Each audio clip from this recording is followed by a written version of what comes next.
sommet des chefs d'État de l'Union africaine dès demain à Malabo, en République sœur de Guinée équatoriale. Parmi les chefs d'État présents dans ce pays voisin, le numéro 1 gabonais, Excellence Ali Bongo Ondimba, qui est rentré hier après-midi de Lambaréné où il a présidé le 6e Conseil des ministres délocalisé, un conseil qui a pris d'importantes mesures, dont celle relative à la baisse des prix des matériaux de construction au Gabon. Dans son journal, la réaction des Gabonais. Madame, Monsieur, bonsoir et merci de renouveler votre confiance à la première chaîne de télévision nationale du Gabon. En ouverture, cette audience au palais présidentiel ce matin, son Excellence Ali Bongo Ondimba, le chef de l'État a reçu à son cabinet le directeur scientifique de l'hôpital Albert Schweitzer de Lambaréné. À l'ordre du jour, le projet du futur centre hospitalier universitaire de Lambaréné. Presse présidentielle. L'audience du palais présidentiel se tient au lendemain du Conseil des ministres délocalisé de Lambaréné. Elle intègre le processus de mise en œuvre du futur centre hospitalier universitaire Albert Schweitzer. Un tel centre est un rêve pour tous nous que nous travaillons dans la recherche médicale et dans la formation médicale et dans les soins médicaux à Lambaréné depuis longtemps. Et c'est le président qui a annoncé ça et c'est quelque chose à réaliser maintenant. Ça veut dire que c'est une recherche sur les maladies infectieuses surtout, sur la santé publique et une formation des médecins, des jeunes médecins gabonais et aussi africains, mais même aussi des Européens. Cette démarche est donc un pas de plus vers la concrétisation d'une œuvre à caractère social qui tient à cœur le président de la République, chef de l'État. Avec cette annonce que le président a fait, il y a encore beaucoup de choses à faire, mais ça peut être une possibilité maintenant pour les 2 ans qui viennent, parce que l'idée est de créer ce centre, inaugurer ce centre pour les centenaires de l'hôpital Schweitzer en 2013. Le projet, appuyé par de prestigieuses universités européennes, devrait être livré en 2013. Dans la perspective de la célébration du centenaire de l'œuvre du docteur Albert Schweitzer sur les bords de l'Ogooué. Ce centre hospitalier universitaire sera un atout pour les services médicaux ici au Gabon, mais ce centre en même temps va aussi attirer des chercheurs du monde entier. Donc c'est une très bonne initiative. Nous voudrions bien contribuer, soutenir ces projets-là. De la parole aux actes, une fois de plus, le chef de l'État veut mener à bien ce projet d'envergure scientifique. Un projet au bénéfice des populations.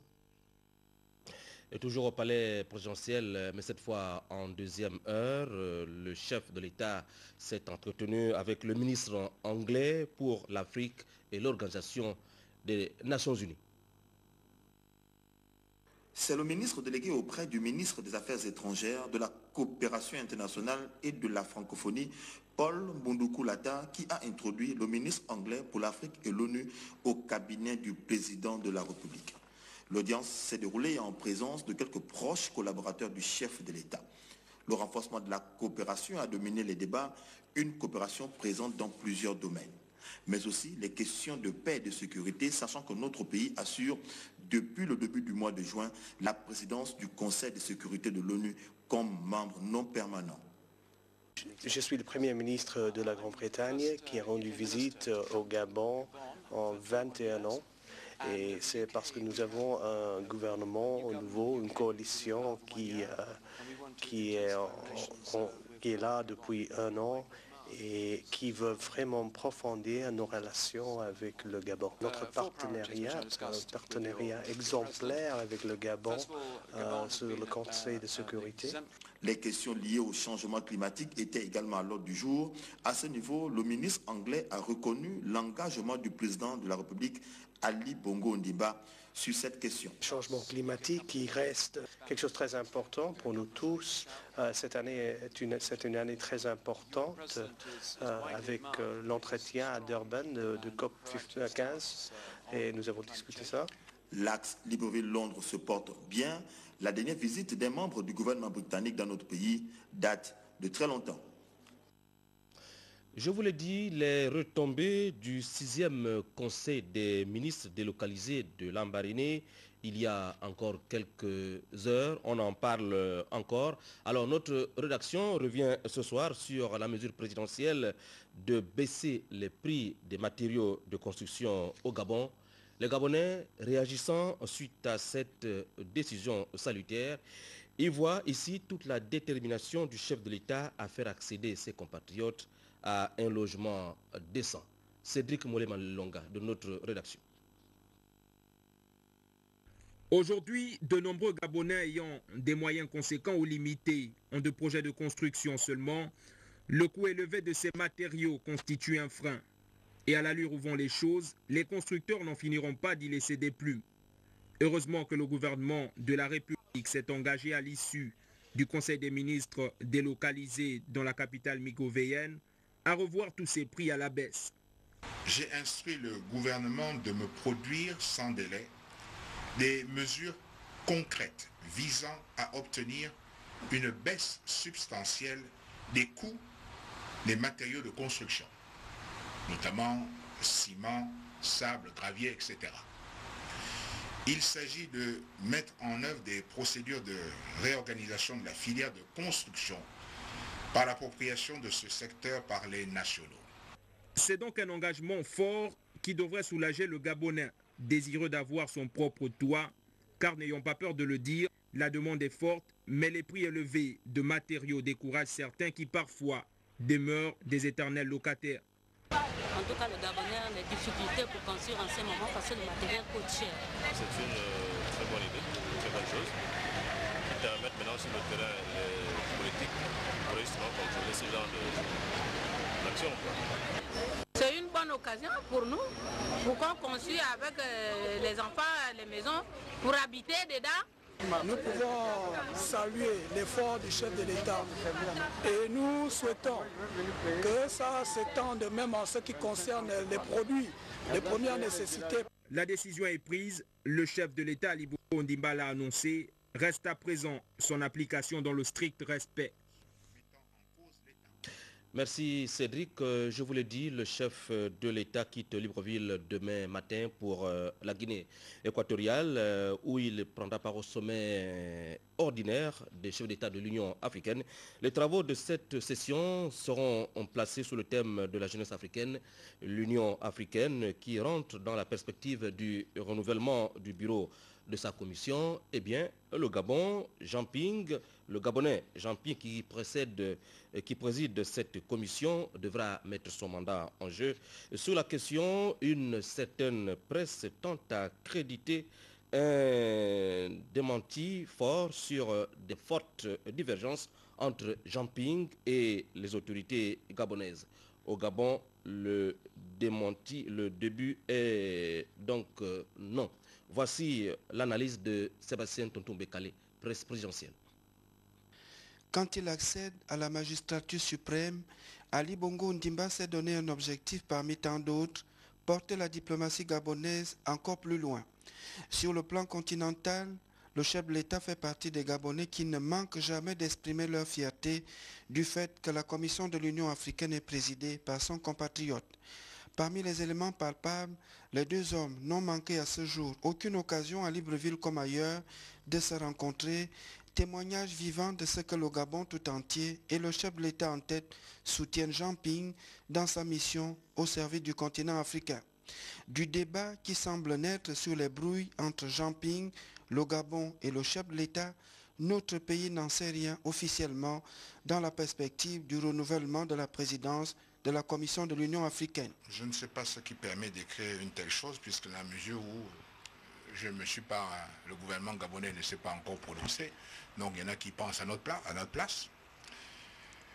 Je dirais tout simplement que la question ne m'a pas été officiellement posée et que le gouvernement n'a pas l'habitude de spéculer. Un gouvernement attend qu'officiellement il soit saisi avant de se prononcer. D'autant plus que la réponse paraît évidente. par rapport à ce que vous savez et qui vous savez. Donc tout cela n'est que pure spéculation. Donc, acte, les jours qui viennent ne manqueront pas d'éclairer l'opinion nationale et internationale sur les motivations réelles de ceux qui ont prêté les intentions aux autorités gabonaises sur la question. Et voilà donc, le débat est plutôt non sur cette question chez nous. La 17e session de l'UA de Malabo, je vous l'ai dit, entend mettre l'accent sur la prise en compte de la jeunesse africaine. La rencontre des jeunes africains à Malabo, en prélude au sommet proprement dit des chefs d'État, a permis il y a quelques heures aux jeunes leaders de débattre de l'éducation et de l'emploi. Presse présidentielle depuis Malabo, Lazare Abouneur, Bartel Boisse. Actions dans la dynamique des défis qui s'imposent au continent. Entre autres, l'état de santé maternelle et infantile à 4 ans du délai retenu pour la mise en œuvre des objectifs du millénaire pour le développement. L'éducation et l'emploi, autant de sujets phares qui fondent l'existence de la Charte africaine de la jeunesse. Pour ces jeunes, l'occasion leur est donnée d'appeler les leaders du continent à activer et accélérer la mise en œuvre de cet engagement pris par le Gabon que les responsables auraient du mal à exécuter, selon l'Union africaine. Il s'agit en effet donc de mettre en application donc une politique que se fixe l'Union africaine. Mais malheureusement, ce qui a un peu touché, ce qui a un peu été touchant, le pays a ratifié donc la charte de la jeunesse, mais malheureusement n'applique pas la politique donc de la jeunesse au niveau donc du pays. Ce que conteste le représentant du Gabon à cette expédition. Il faut dire qu'il y a beaucoup de choses qui sont en train de se faire, notamment au niveau du ministère de la Jeunesse et en collaboration avec l'UNFPA, donc le Fonds des Nations Unies pour la population, où on est en train de mettre en place une politique nationale de la jeunesse qui a commencé avec l'enquête sur le terrain sur les 9 provinces du Gabon et qui va se terminer par un forum national de la jeunesse que le président compte organiser dans les plus brefs délais. Les statistiques sont très éloquentes. 3 jeunes Africains sur 5 sont au chômage. Toute chose qui favorise la vulnérabilité de la jeunesse et la place à la merci des groupes armés qui la recrutent. À l'Union africaine, l'on opte pour le renforcement des capacités et l'autonomisation des jeunes Africains. L'objectif que nous souhaitons atteindre, c'est de faire en sorte que ces 60% de la population africaine puissent participer pleinement au développement de l'Afrique, puissent devenir autonomes et être capable de se prendre en charge. Et on sait que chaque personne qui est capable de se prendre en charge pourra contribuer significativement au développement de l'Afrique à travers ce système de volontariat, mais aussi à travers une intégration africaine, parce que chacun des volontaires va devoir servir dans un autre pays qui n'est pas le sien, et ce n'est que comme ça qu'on peut accélérer le processus de l'Union africaine. Ces futurs volontaires qui apprécient les premiers échanges.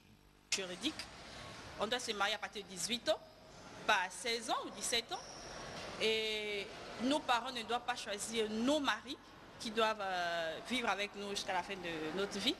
Nous devons choisir selon notre choix, selon nos sentiments.